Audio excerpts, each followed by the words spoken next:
Hey, what's up, everybody? It's Wardrobe here, a little fireside chat. I need to change that because I never thought I'd have this kind of video on here. So, first of all, thank you guys for jumping on. We got Hex to Hex, we got the original Grognard and Pete Beckus. So good to have you guys all on. Hope we have 9 people watching, actually, McMurray. That's pretty cool. All my favorite people are here, and Jeff.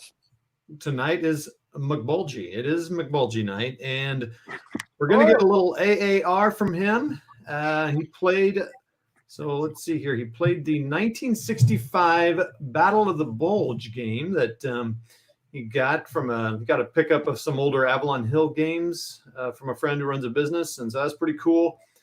Oh man, we just dropped 4 viewers. They saw that and they're like, "I'm out of here." Oh, it's Brian. What's up, man? So many Warmud. Anyway, so this Battle of the Bulge, I do want to say something real quick. I went to Board Game Geek to find, the box cover just to put on my title slide.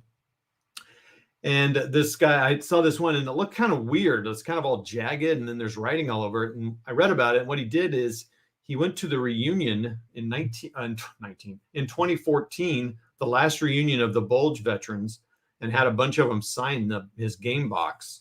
And then for the photograph for Board Game Geek, he kind of photoshopped and made the things bigger and kind of collaged it so you could actually read the signatures and stuff. So that's why it looks kind of all weird. But how awesome is that? I didn't understand what you were trying to what you were trying to type in. That's super cool. Yeah. So I don't know. And we're going to talk a little bit about that, about some of the design stuff and kind of, the fact that it was made in 65 and, that's 21 years after the Battle of the Bulge. So that's pretty crazy, but we'll touch on that in a little bit. Hey, what's up? Not Jay, Tabletop Gaming. What's up, boys? Thank you, sir. All right. I was going to do that little countdown thing, but we're not going to do that. We're going to get right into this. So let's forget all this business and get right up there. Always typing on his phone. Don't look at his phone here. Let me type. Oh boy. Let me change it back to me. Because I know someone's going to zoom in on that text and say, "Oh, he's texting his members only page and blah, blah, blah." I'm making fun of you and Jeff. Okay. He doesn't have a members only page that I know of. Yeah, it's OnlyFans. But anyway. Yeah. Members only is the jacket that I own. Yeah. I always call it that. I always call it members only. All right. So everybody, so McMurray, talk to us about what you played, and we'll kind of get into some of the other stuff. So, like Todd introduced, it's the 1965 Avalon Hill Battle of the Bulge game. It's kind of cool. You guys can see there's 2 kind of smaller, but they are mounted maps. So that's kind of interesting. They're a little bit warped, so I still toss the fiberglass down or the plexiglass down on top of them. They're good maps. They're real clean, real basic, super easy to tell what's what and where. Quite happy with that. Yep. Here are the rules. You can see the technical advisor. Who is that? Stanley McCullough. Huh. Also known as the guy who famously responded to the German commander, "Nuts," which is December 17th or whatever, 1944 for Eat a Dick. There's the rules. Looks kind of like Overlord, doesn't it? Yeah, so that's the rules. This is the basic rules. 3 pages of rules. Yep. Or 3.5. Oh, it's like 2.5. Because this is 2.5. Yeah, 2.5 pages. Like 2.5. Granted, it's size 9 type, but there it is. Then you've got your kind of quick reference sheet with terrain effects and battle results, and then an explanation of those. So instead of the explanation being in here, and then I'm looking at that, and then I'm looking at my combat table and everything, this quick reference sheet really has everything you need on it, which is kind of nice. Look at all the description there. Yep. So it's detailed and it tells you exactly what you need. This is one of the best kind of just single sheet. Here's what we need done. What's the chart in this bottom? Terrain and combat. That is so funny, man. Right. So one cool thing about this that's a little different than most things, river crossings at bridges are obviously unaffected. One thing I noticed about older games is they really like road movement. So, like in Overlord, road movement was a quarter of a hex or a quarter of a point. And here, it's a fifth of a point. The other weird thing, though, is if you get into this rough terrain, it's not like 2 points or something. You just move into it and then you stop. Which rough terrain? So, like this. Okay. These heights and stuff like that. It's kind of cool. Just like river, you move next to a river, and then the next turn, like you just move up to it, you stop, and the next turn you can be on the other side. That's interesting. Even that major river there on the left? Yep, the Muse. Granted, I didn't have to worry about that because we got guys through on roads over the Muse, which is what you're supposed to be doing anyways. But so now usually if I pulled out one of these bulge maps that I see, man, the terrain is horrendous, man. You can't. So it looks like it's that way a little bit on the right there, but boy, it sure looks open on this left side. Like I could just cruise around, no problem. Yes. So again, that's to a certain extent as you get out of the Ardennes forest, breaking into Belgium up here. That's the point, right? Like that's the reason that this wasn't worried about, because yes, this over here is disgusting and unpleasant. And then, you get over into clear Belgium. And so that's what the Germans were going for, right? Yeah. So you've got the main U.S. line of resistance over here going north-south. And then,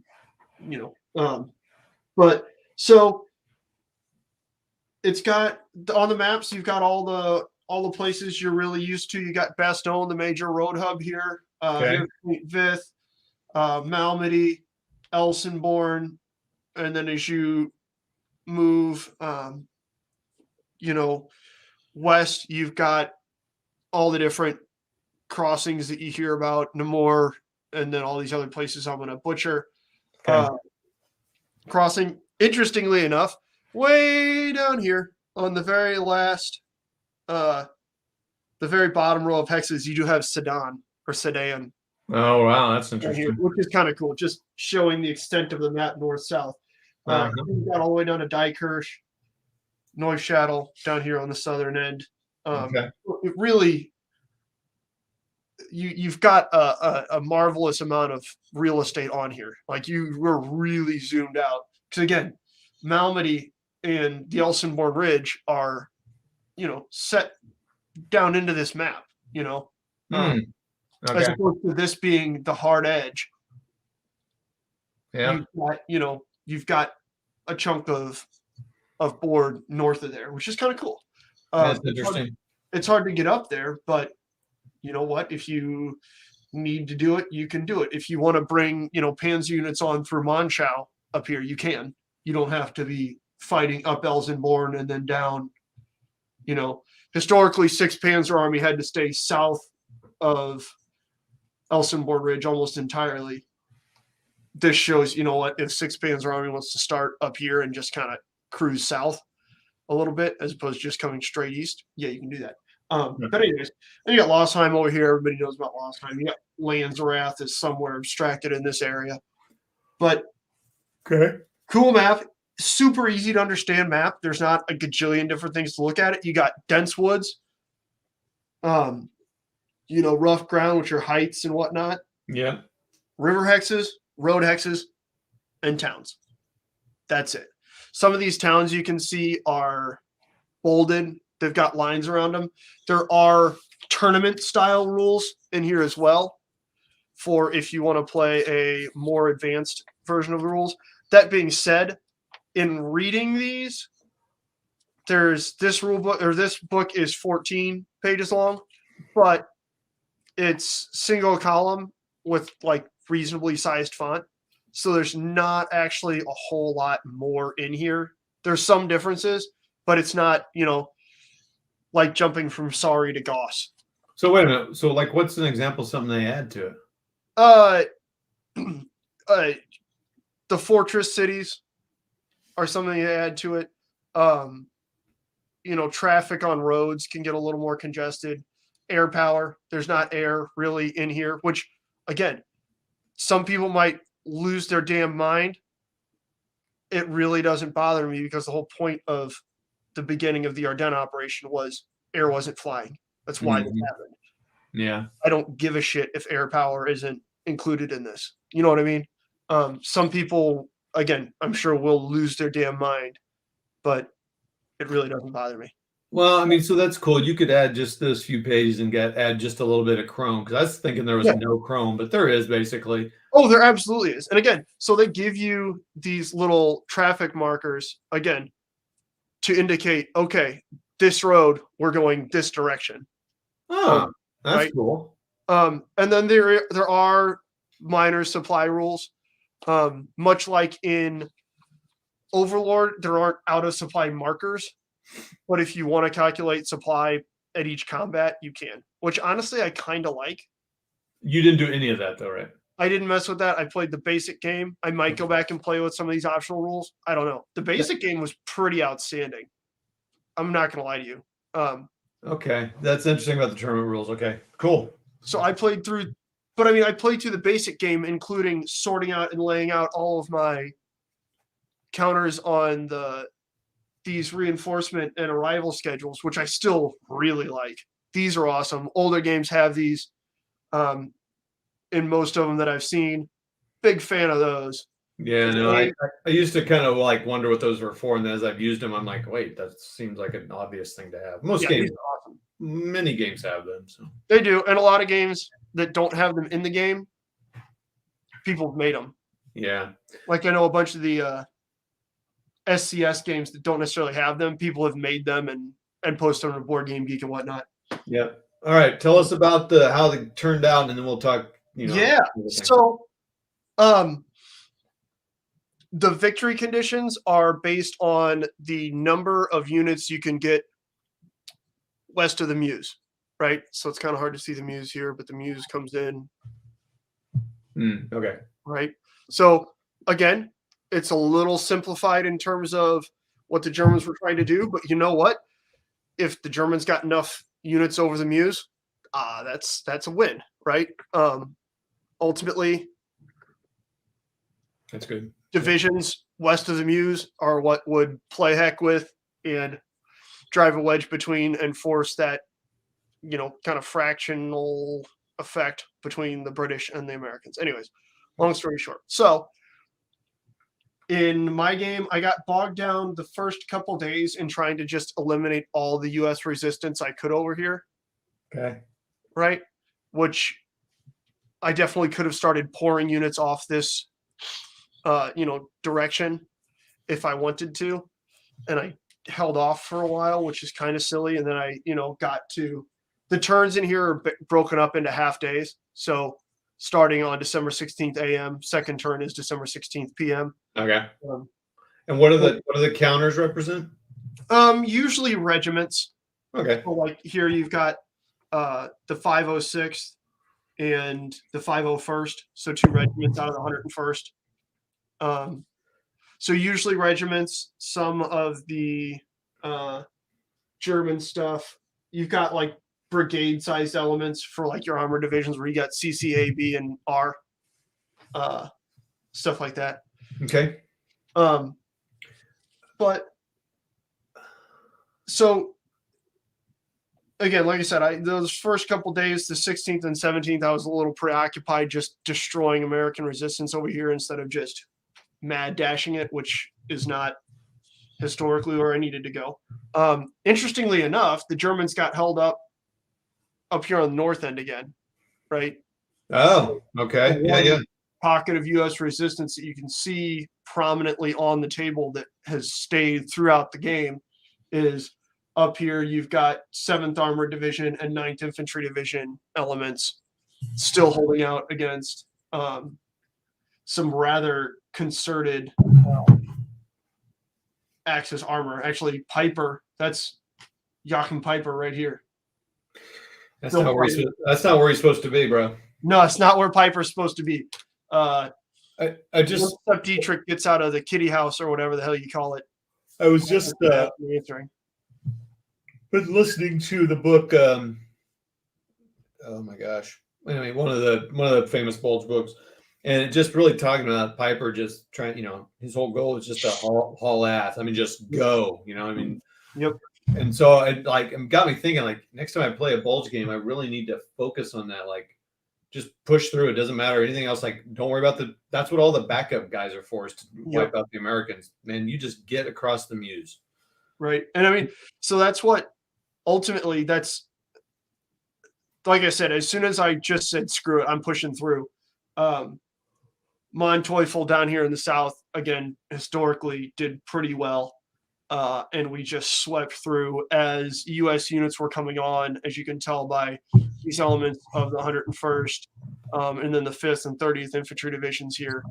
We're basically just going to towns / road junctions that were also towns and trying to hold to block the German push across the Meuse, which again makes sense. They couldn't quite get it done. That being said, the 82nd and about half of the 101st were completely wiped out in doing that and knocked out a good number of Volksgrenadier divisions. Needless to say, this operation in my playthrough of it is going to be probably even less popular back home in Germany than it was historically, because there are not a lot of Volksgrenadiers are pretty much all dead. Yeah, so everyone should know. I mean, you probably know this to him all the time, McMurray, and whatever we talk. But McMurray's a very aggressive player. Yes, things die. Tables empty out. You do not want to be under his command necessarily. You thought Patton was bad. Yeah, exactly. You thought Sepp Dietrich was nutty. I just kind of did that with this whole area of operations. Just we're taking. All right, so let's see here. So anyway, the game ended on what date for you? You chose. The game ended on December the 21st. So 5 days after the commencement of operations, about 10 turns. I hit my 20 German elements crossing the Meuse. That's so crazy. You can kind of see that. I had them lined up over here. So it looks like the Allies are going to get a lot of reinforcements at some point here. It looks like on your little chart there. Yes, so that's the thing, right? I realized, oh shit, okay, on my reinforcements as the Germans are drying up. I'm not getting anything else. I need to push real hard. And so that's what I did. And then you can see that opposite swing coming in for the Americans and the Allies, where, okay, now all of a sudden I need to get this done before the Americans can move things up. So what, or is this just you just ended the game? This wouldn't continue because you got 20 over. Is it like a sudden victory? Death? If it had continued, these 20 units, it's probably 5, 6, 7 divisions worth of guys are absolutely going to be cut off and destroyed. 120%. They did not hold a corridor. I was just wondering, like, would you keep playing? I mean, I stopped when I hit the victory condition, but if I kept playing, the remaining German units on the table are going to be smashed up by these guys. Absolutely. Well, what's the victory condition? Like, do they have to be in supply or anything, or what's the deal? Got to get 20 units across the river. That's it. Yep. Oh, then they hit. So there's no need to keep playing. They hit the victory condition. Yes. So, I mean, even with, supply rules, like whatever, if you just need to trace on a road, you can easily do that from the German side to get over there. And with the Americans, you can easily trace from any of the American sides to the American units, other than this, again, these 2 regiments of the 101st down here. So I wasn't super worried about that, because even by, SCS rules, unless you're playing with the mobile supply reserves, most things would still be in supply anyhow. So it's kind of one of those, oh, whatever. All right. So I do have a couple questions about experience, but did you generally like the game? You said you did like it. I had a great time with it. And I kind of honestly, it played so quickly, I kind of want to put everything back on the boards and play it again. Okay. So you answered, like, you'll play it again. Okay. And you might try with the tournament rules at some point. Yes. Was it, so McMurray and I were talking before we came on live, that, this is in 65. So this is 21 years after World War II, or 20 years after World War II was over, 21 after Battle of the Bulge, or whenever they published it. And, this is in a time when, we, I'm going to overstate it, maybe a little bit.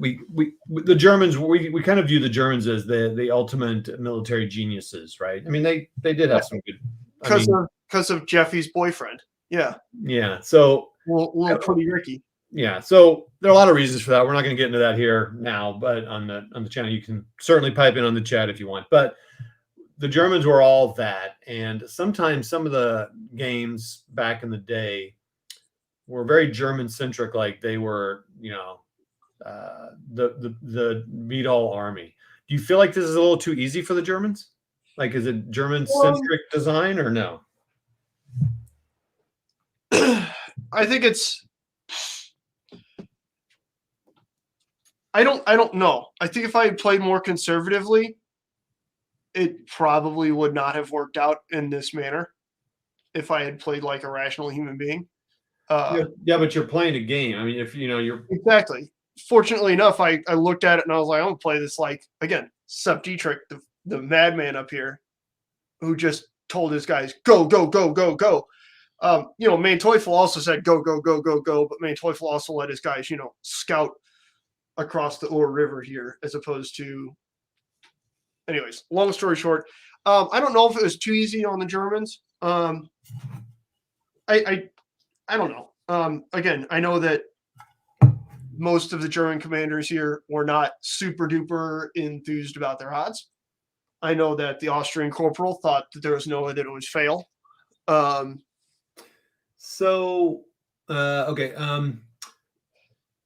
What are the victory conditions on the advanced game? Can you look at that real quick? Yeah.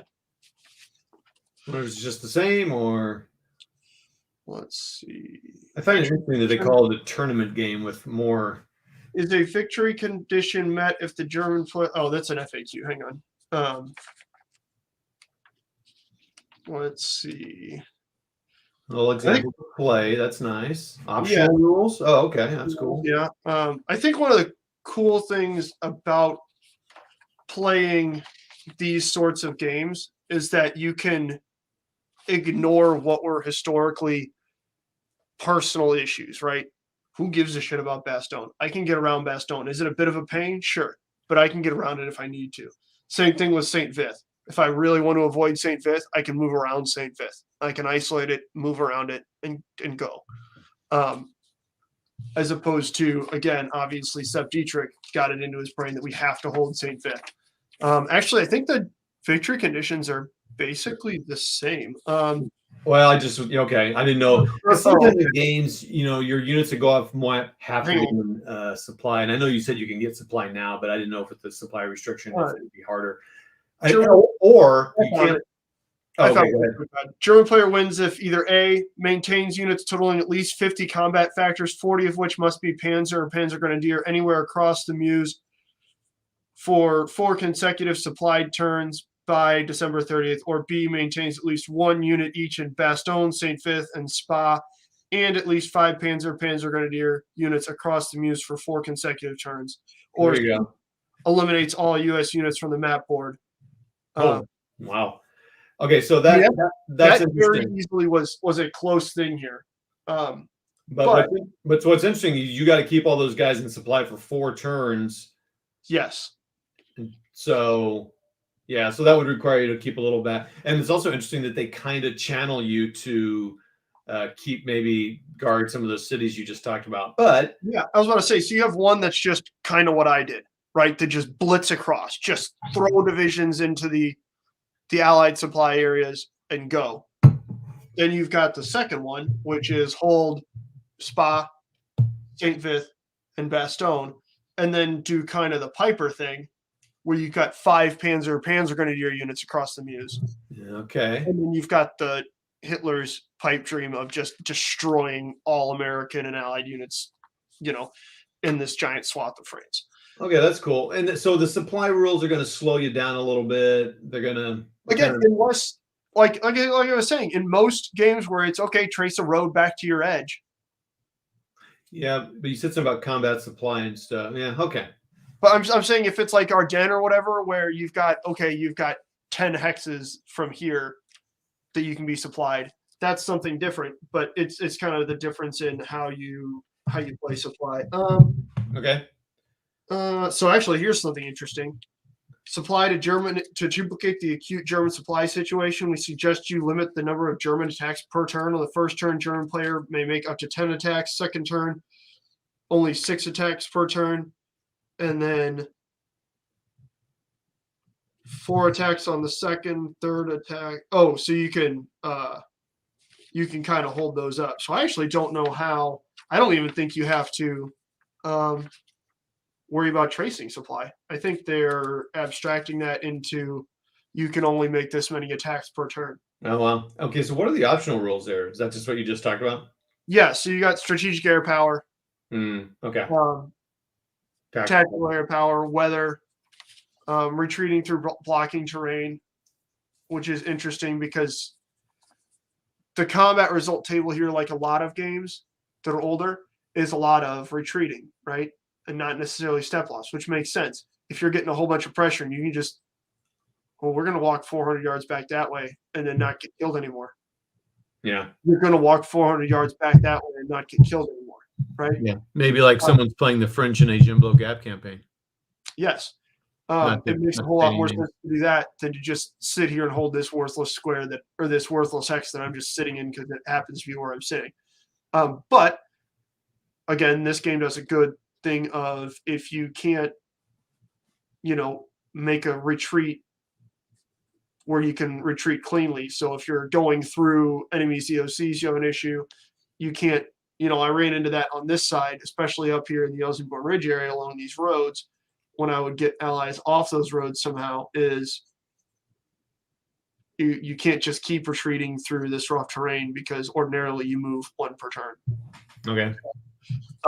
Question from Jeff here. Can you see the screen or do you need me to read it? Many Bulge games have Liege as a victory condition. Is taking Liege even possible in this? No, it's not even on a map. That's interesting. Where is Liege? I have no idea. In Belgium somewhere? So north. Let's look it up. Well, I find that's weird though, because Liege is in Ardennes.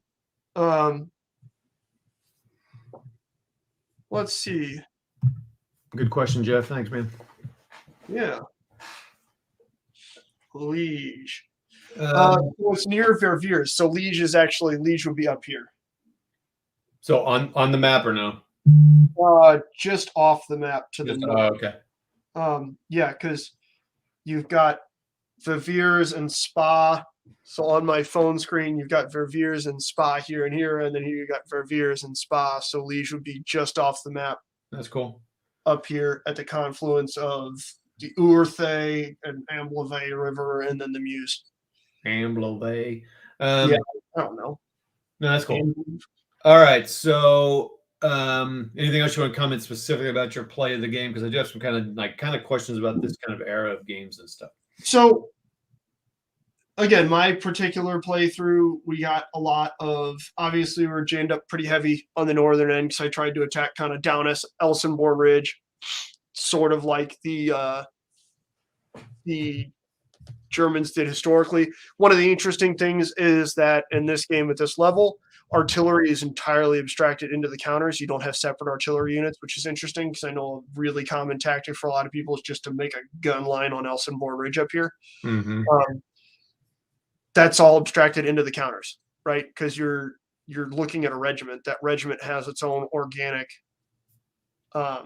artillery assets, as well as divisional assets that are then divided up amongst those. So for like the U.S. Armor divisions are a really good example because their motorized artillery was all divided up between the combat commands. So I'm not worried about, where's their divisional artillery assets? Well, obviously they're assigned out, right? I don't give a shit. It's an unnecessary complication.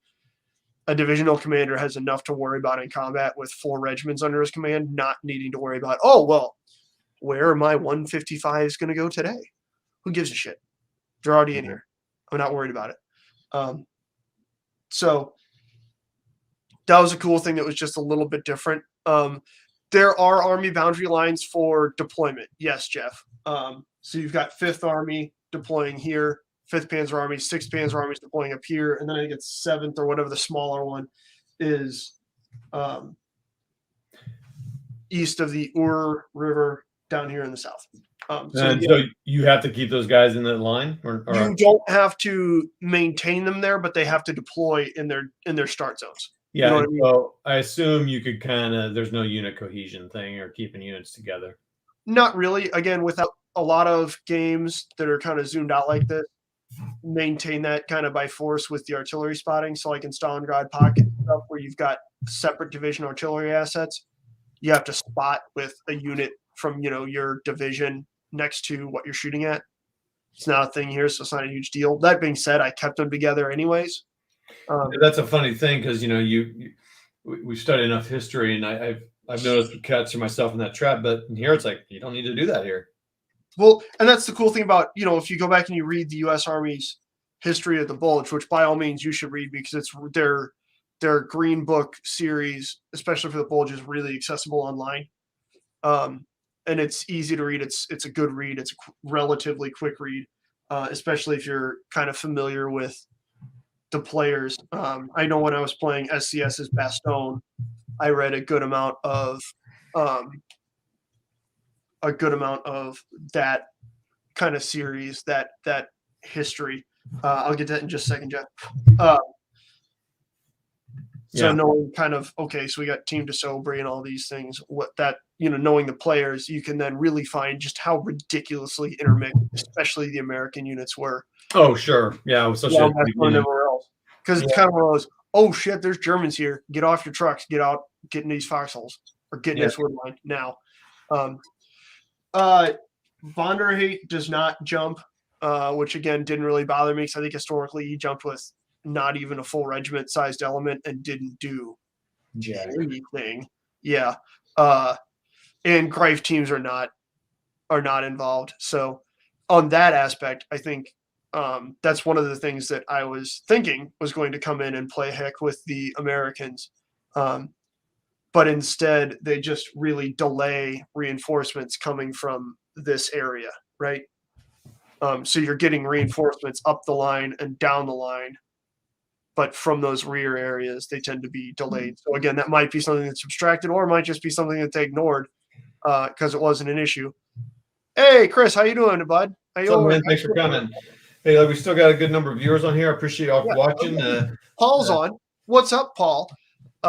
So yeah, we appreciate you guys commenting and all that. Keep commenting. Let us know you're here. What were your other questions, Todd? Okay, so let's see here. Let me pull up the old question sheet I had here. So let's see.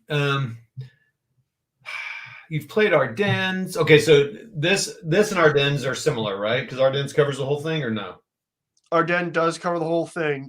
They're similar in that they're covering the same conflict. Well, yeah, and about the same. So what I'm getting at is Bastogne is zoomed in, so it's just like that little section down there. They are both operational level games. Okay, so which do you see yourself playing more often? This. Oh, really? Yes, I like Ardennes. I enjoyed Ardennes. I am going to buy Ardennes 2 when it comes out, and I'm going to play Ardennes 2 when it comes out. The first Ardennes, again, you can tell how old it is. I really like the newer SCS games. I hate reserve markers. I forget about them. I don't use them. Then the next time I feel bad, so I'm using them for the other side. I'd like exploitation capable units where I just have an exploitation phase. So Jeff, there are ZOCs in this game. They're pretty standard. They're pretty hard though. You can't move through them. Once you hit one, you're in it and you're attacking. So if I move into your ZOC, I'm attacking you. You have to attack if you're in the zone of control? If you move into it. Oh, wow. If you're sitting in it, you don't necessarily have to. So like right here, the 101st doesn't have to attack out of Saint-Hubert. But if these Germans move into here, that's an attack. If these guys want to join in, that's something different. That's fine. One thing that it does take into account for in these rules, which is kind of cool, looking at it from an operational level, excuse me, I just stuttered over that, is if you have a big, disaster like this, cluster, if you want to bleed off combat value by attacking at a lower rate to separate these guys into this combat, so then, you've got better odds over here, you can do that. So if you want to launch a diversionary attack with 1 or 2 regiments, so then, a division-sized element or so gets tied up being distracted, you can do that. That's kind of cool. That's something you don't usually see. Oh. But I was very happy to see that, and that is in the basic game rules. So that was kind of cool. Huh. So, okay, so you play this over Ardennes. Honestly, it's a time and fun factor thing. You know what I mean? Okay, so Ardennes takes a little longer. It does. It's 2 maps. I mean, the game is separated by 30 years or something in design theory and all that stuff too. Yeah. So, and I mean, they're designed for 2 different. They're designed to be 2 different games. You know what I mean? Yeah, This is going to be played in an afternoon with your. The reason, oh, that's true. The reason I ask is because you've been playing a lot of these older games that are 4 pages of rules or whatever, and it's been kind of fun because you've really been getting into them. Mm-hmm. So a few questions. So, and I'm always looking for that. I'm always looking for that game so I can just have a few simple games. Play the couple complex games. What am I trying to get at here? Do you think this could be your Bulge game? Like you said, I'm not going to buy any more Bulge games. I found the one I want to play. Do you think you could play this, a couple times or one time a year for the next 20 years or something? I don't know. Or do you think you would kind of bore of it after a while? Like you're going like, I figured this out.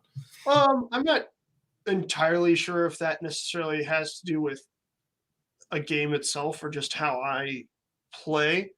This certainly is something that, yes, I will take out and I will play again. Like I said, I might just play it again now.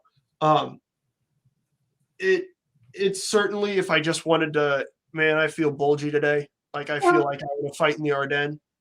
This is probably going to be the one that I walk over and grab, if not Bastogne. Because I absolutely adore Bastogne. Yeah. Could you play Bastogne in the same time period or no? You know what I mean? In this a night or whatever. No, I could not. Okay. Okay, so this would be a game that you would like. You're sitting there on the 16th and you're watching Battle of the Bulge or something. You're like, holy crap, I'm going to play a game. And you can pull this out and not feel like. Yes. Like I said, the first playthrough of it was all done. I was talking to Not Jay and laying out the orders of battle and arrival schedules. And before I went to sleep, I had reached this conclusion. Like I said, I fought through this pretty quickly in a little under half of the allotted time for the overall game. But I still played the game to conclusion.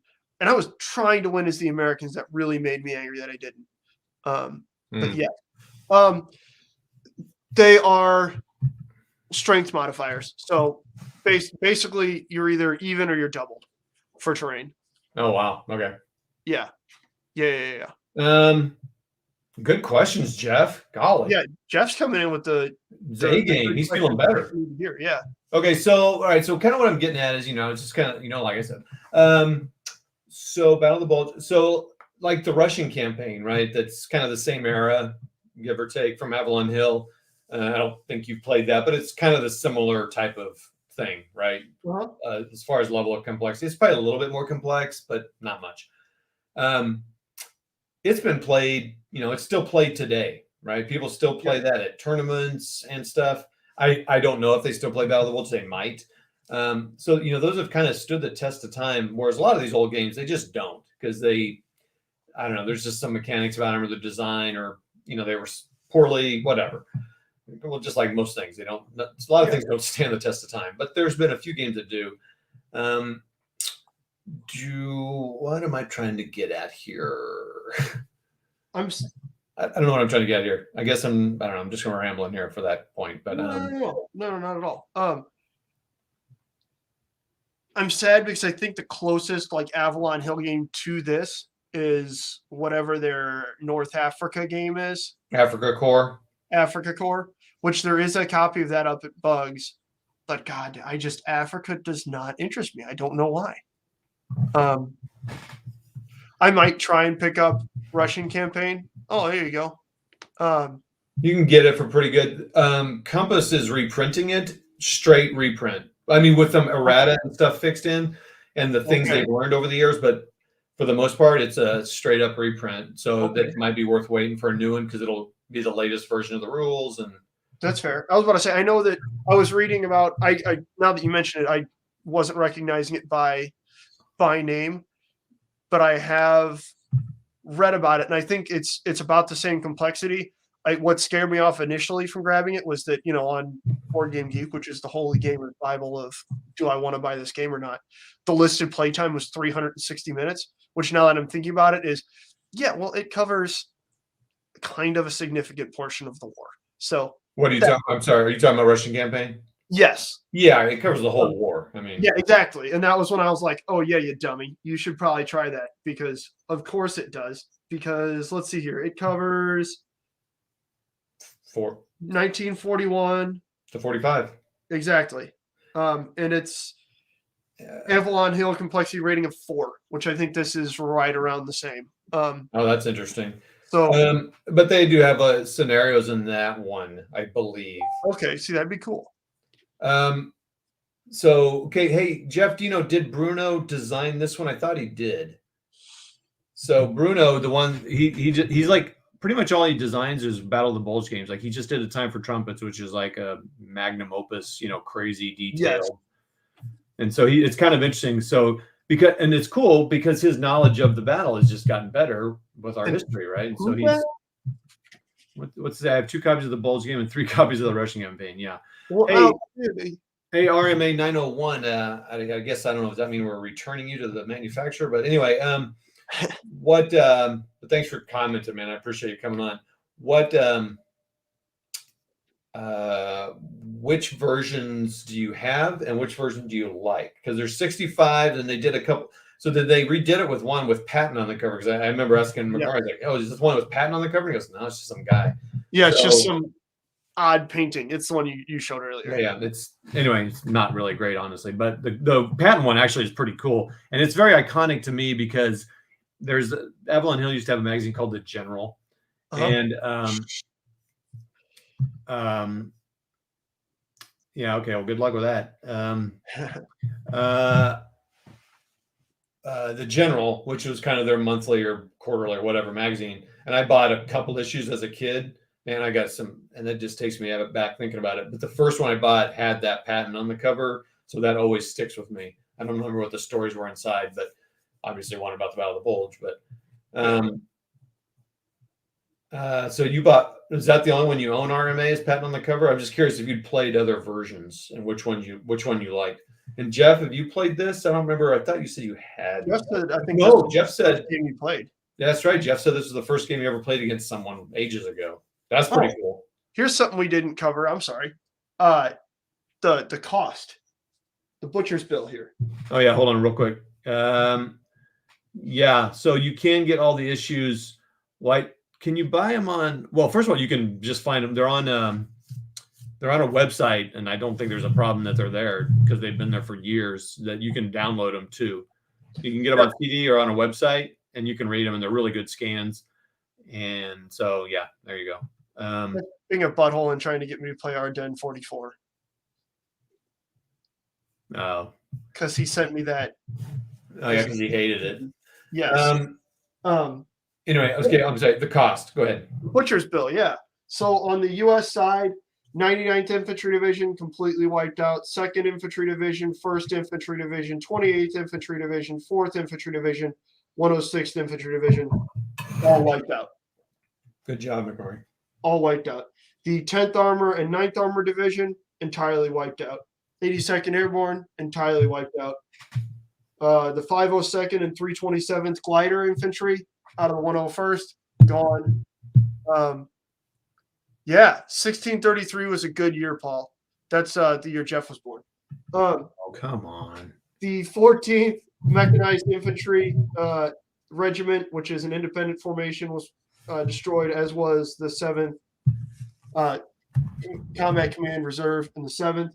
For the Germans, the 62nd Volksgrenadier, the 327th, 352nd, 277th, 176th, 79th, 560th, and then the 116th Panzer Divisions were all destroyed. The 150th Panzer Brigade, so Scorzani's commandos, his Panzer Brigade, destroyed. And then a couple other infantry regiments from the 340th and 276th Division was destroyed. So high butcher spill on both sides. The Germans were definitely able to roll over the kind of isolated American outposts. The Americans had a defensive line set up right here on game start that the Germans kind of rolled up pretty well. The Russian campaign, I have it pulled up right here, is a 7.3. So yeah, I'm probably going to wind up grabbing that and trying to play it. Say that again. It's a 7.3. So I'm probably going to wind up grabbing that and trying to play it. What's the ranking? That ranking is a little weird, and people kind of poop it. It It's 1974. And wait, it's lower than this game? No, I'm sorry. That's the rank is 1542. Date. That was the published date. Yeah. So it's 1542 rank, 140 or 152 in the war game category. So that's honestly pretty impressive. Okay. So Paul said that this one is 1633 on the war game list. So. On the war game list or on the overall list? Hang on. War game list. I'm sure on the overall it's not even existent. So. Yeah, overall it's 7,100. But yeah. Yeah, so I guess Russian campaign's probably something I'm gonna try and pick up. It's not necessarily my favorite. Don't do that one. No, I'm not doing that. But I was again looking at what the hell series is it? I think it's called the 120 series. Oh, it is the 120. You said a different number, but yeah, it's 120. 120 series because it's meant to be played in 120 minutes with 120 counters. I thought that was all Napoleonics. It might be. I don't know. I don't look it up. If anyone knows that, he and I were talking about this before. So we're just talking about, little simpler games that you can get to the table.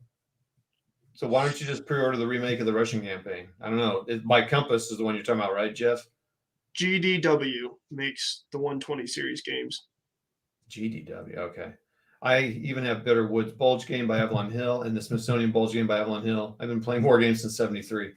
Now There you go. Not quite as old as Jeff. Just kidding. Sorry, Jeff. You're just not here to defend yourself. Yeah, Bitter Woods. I think Bitter Woods has been redone, right? And I kind of heard some of the Smithsonian remakes of the Avalon Hill games weren't great. Like they did some. Yeah, so when does that due out? Can someone give us that information? Like when's that Compass one due out? I almost bought Gettysburg, and then I realized it was on squares and thought that would drive me nuts, and I didn't. It's not bad.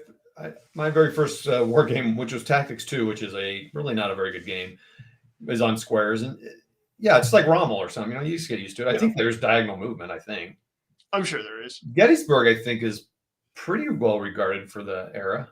It is. There's 2 copies up there. I might wind up grabbing it. So I guess I should say, maybe you should wait for that reprint of Russian campaign from Compass. That's fair. I was about to say the only one on the geek market right now is $80, and I'm sure.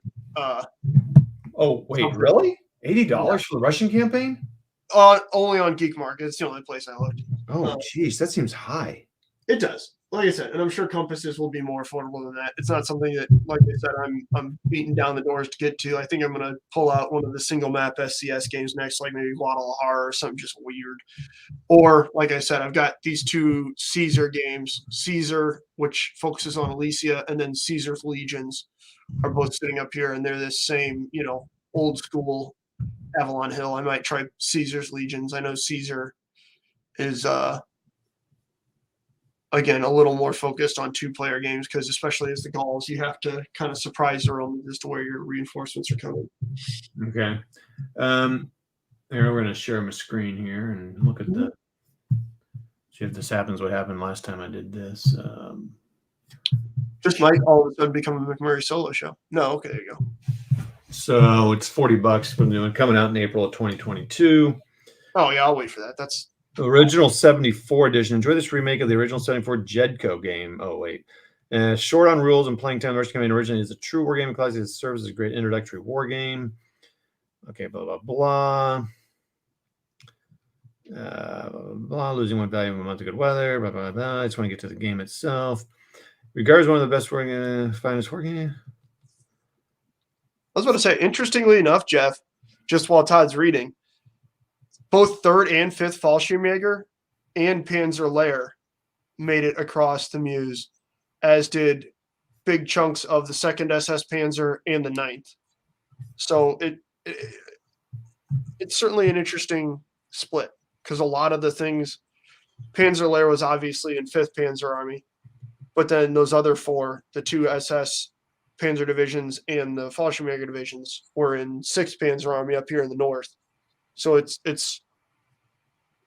an interesting split because then obviously I had a bunch of other elements of 5th Panzer Army still down here just doing mopping up operations. So, yeah, I've been getting a hankering to get, if I could find an ACW game that was the same level, vintage, and play style as this and Overlord, I would play the ever-living shit out of it. I do have Catherine to play, which I am actually. That's probably going to be the next one I'm going to play because that's also made by Conflict Games, the same guys who made Overlord, and I'm hoping that there's a lot of similarity there because Overlord was super fun to play. I do have Catherine to play. Maybe I'll take that out tonight. What's interesting to me is it's a remake of the Jedco game. It's not even the remake of the Avalon Hill. I thought it was going to kind of do the rules all the way up to the most recent whatever that was. I saw the cover that you did. It's kind of that iconic cover that I recognize from Russian Campaign, but they're going all the way back to 74. Well, that's known as Board Game Geek for. So GMT is re-releasing the deluxe version, which is the remake of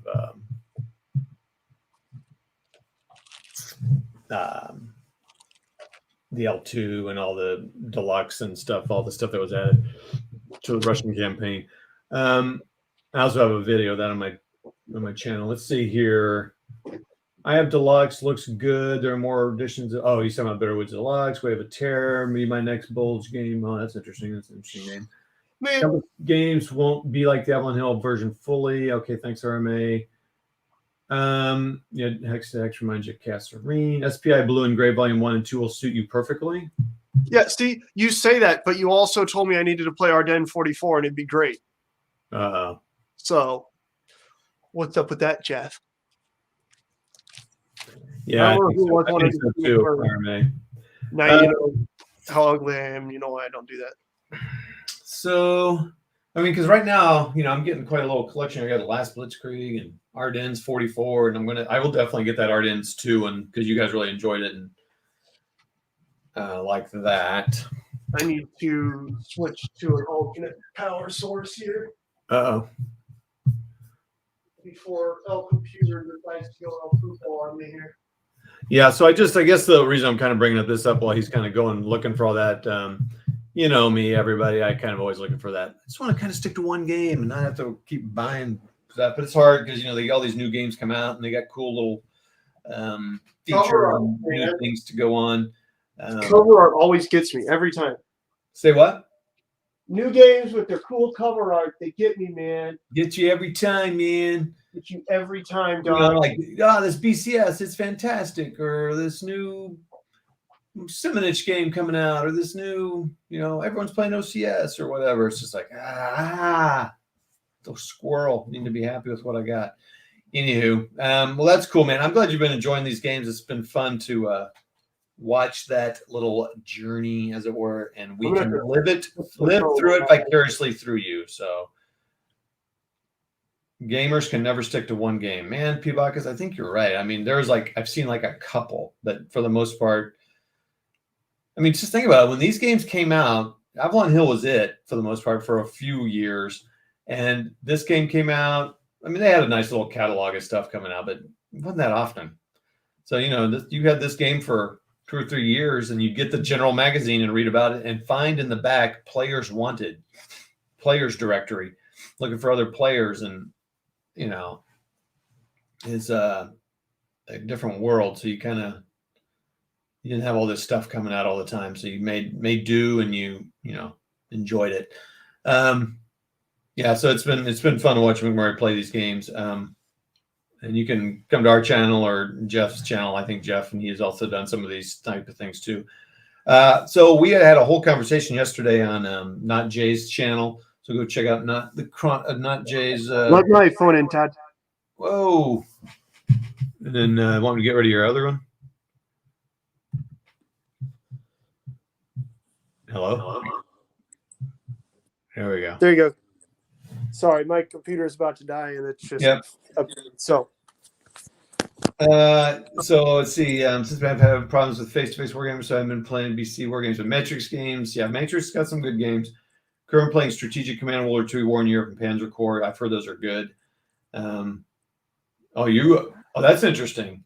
So I agree. Gamers shouldn't stick to just one game. I think you're right, RMA. It shouldn't be that way. You gotta get a little variety. It's the spice of life.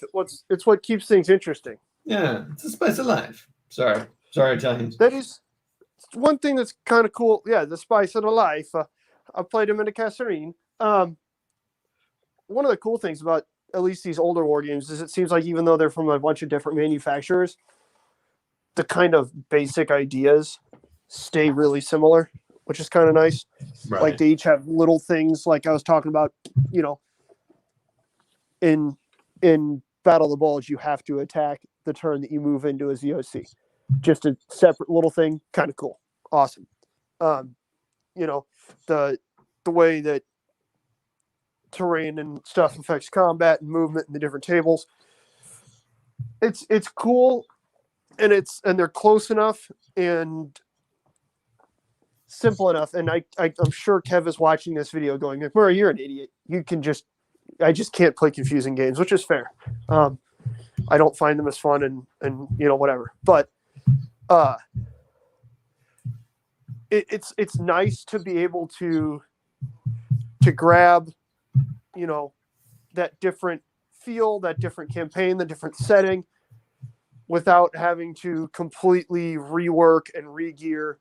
It's a game, I'm not necessarily doing it for the super simulation. And I understand that there are absolutely people out there who love the super simulation. That's why they play, the games that they play. And that's perfectly awesome. And I'm really happy for them. My brain just doesn't handle it, man. I come home and I want to play something fun, or I'm on my day off and I just want to do something fun and, not necessarily worry about what this guy has loaded into his rifle or whatever, especially not when I'm staring at a regiment of dudes. Well, yeah, I mean, so, I guess, yeah. People would argue, can it get kind of redundant and boring? Because some of those games, the older games, can get just kind of, because it's kind of like move up, count your factors to 3 to 1, roll the dice. I mean, ultimately, that's what every war game is, though, right? Well, but they do some things where there's like last Blitzkrieg, you may be able to do the command, like they have the command roll, and if you snafu roll, and if you roll it well, you get full commands. If you roll it poorly, you get 1. If you roll it really bad, you get 0. So that changes the play of the game. It does each time you play it. So yeah, I mean, it's the same thing, but it's not going to be the same result every time you play. Whereas this, it's pretty much the same result every time. In that, well, it's the same. I mean, there's not really much surprise except for the die rolls for the battles. Well, and like I was saying, I think this next time I'm going to try and blitz faster and see how that works. Right. Whether that turns into, well, McMurray, you tried to push forwards. You didn't have the overwhelming superiority that you thought you did. You screwed yourself, and now we're all going to laugh at you. And by that, I mean the Americans are going to win, and it's going to be a great day. Again, I'm disappointed because starting on the 22nd, that's when the Americans start getting those full lines of reinforcements of, 2.5, 3 divisions every turn.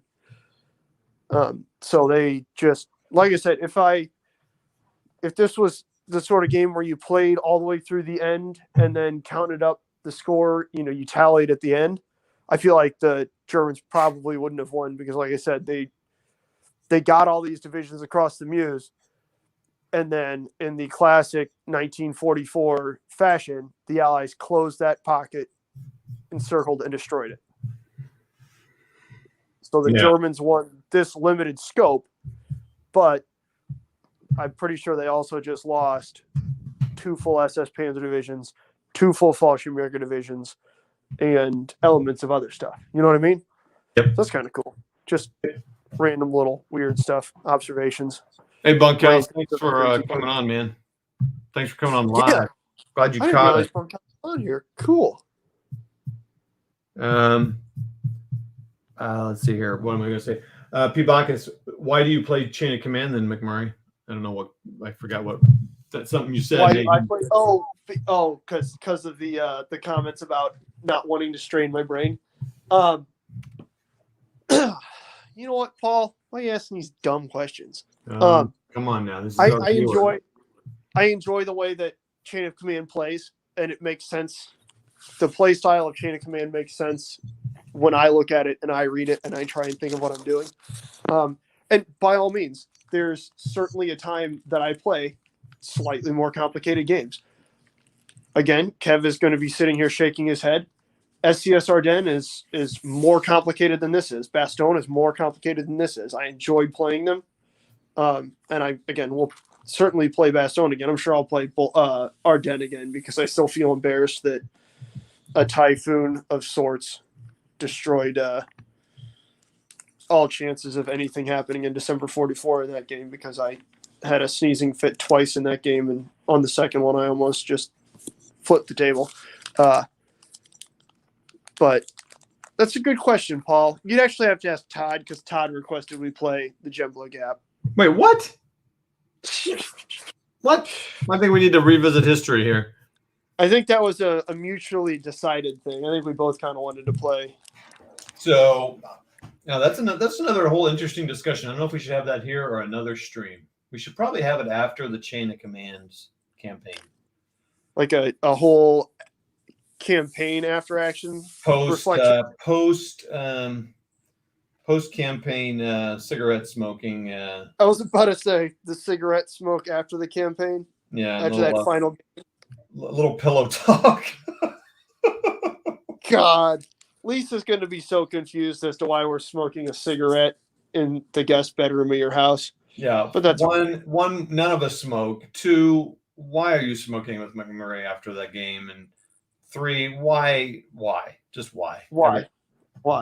We'll have to wait until our Todd's bachelor weekend to do that. You're welcome, RMA. So I shared a link with the link to all the general articles. So if you're interested in that sort of thing, they're PDFs. They're not really searchable and stuff, but they're all there and you can see it. It's kind of cool. There is a list. Actually, they might have it. Yes, ASL article and scenario. Oh, no, that's ASL. Anyway, you can find the general index. You just look up the general ASL, or the general Avalon Hill. There you go. Index, and you can find out they talked about because they talked about the Battle of the Bulge in like issue 5, 27. Oh man, I'm like going all splitty on the screen. It's good you are playing a variety of games on the Bulge and comparing them all. Oh yeah, thanks, man. Like I said, another good one. I mean, I feel like we're kind of doing not Jay's show again, but okay, the disc has indexes. That's cool. It's probably better to pay for them. I don't know who's getting the money for it, but Wise Guy History Nathan did a great job of that. He compared a couple of deep This Time for Trumpets and Last Blitzkrieg and compared them, and he does it right. Don't watch me for that sort of thing. So yeah, watch McMurray short bus comparison, not the. I guess what it comes down to is just play the freaking games you like and just enjoy them. So, yep. Exactly. All right, cool. I don't know anything else to say about that, but yeah, this really got me want to. If you play any more of these older ones, if you play any older ACW, you should definitely do this on Jeff's channel because he knows ACW and. That's fair. And Jeff, you said SPI's Blue and Gray series or something? Yeah, it's up here. Okay. It's not like I can't ask him in 10 minutes here, but, whatever. He may not be talking to you anymore because we made too much fun of him. That's fair. That's understandable. SPI Blue and Gray Volume 1 and 2 will suit you perfectly, i.e. they are simple games. That's good. I might not be a smart man, Jeff, but I know what love is. I know what love is. Okay, hey, everybody. Okay, that makes sense. A Child of the 80s Todd just came out. That's good. Then I will definitely give those a look-see, and we'll see about playing them with Jeffrey. I All right, everybody. Thanks a lot for coming on. That was fun. I appreciate McMurray letting us all see what you had to do. We went for an hour. I think that's good to cover it. You do another one, let me know, and we'll do another one of these. Like I said, definitely get those ACWs on his channel because that doesn't belong on my channel because it's not World War II. And Kasserine is currently deploying to the table. So. Oh, sweet. Who's that from? Who's Kasserine by? Conflict Games, the same people who made Overlord. Oh, yeah. Is it the same probably concept? I hope so, because Overlord was legitimately delightful to play. I had a great time playing Overlord. Cool. All right, groovy. Hey, everybody, thanks a lot. Have a great Friday. And if it's, in Australia. Army, we're happy you found us too, bud. Yeah. Have a great rest of your Friday, you Aussies, and everybody else as we prepare to see Friday. Good luck. Good luck surviving. And you got I think we got some Europeans there on Friday already too. So time travel, baby. Yeah, it's wild. We're glad you found it. Is it even? It's still Wednesday in Australia, isn't it? I think it's like 1937 in Australia right now. I don't know. It's 2037. Okay. I can't keep up with those people. Yeah, Arme. Paul, this was about World War II. It'll be happening in a few years there.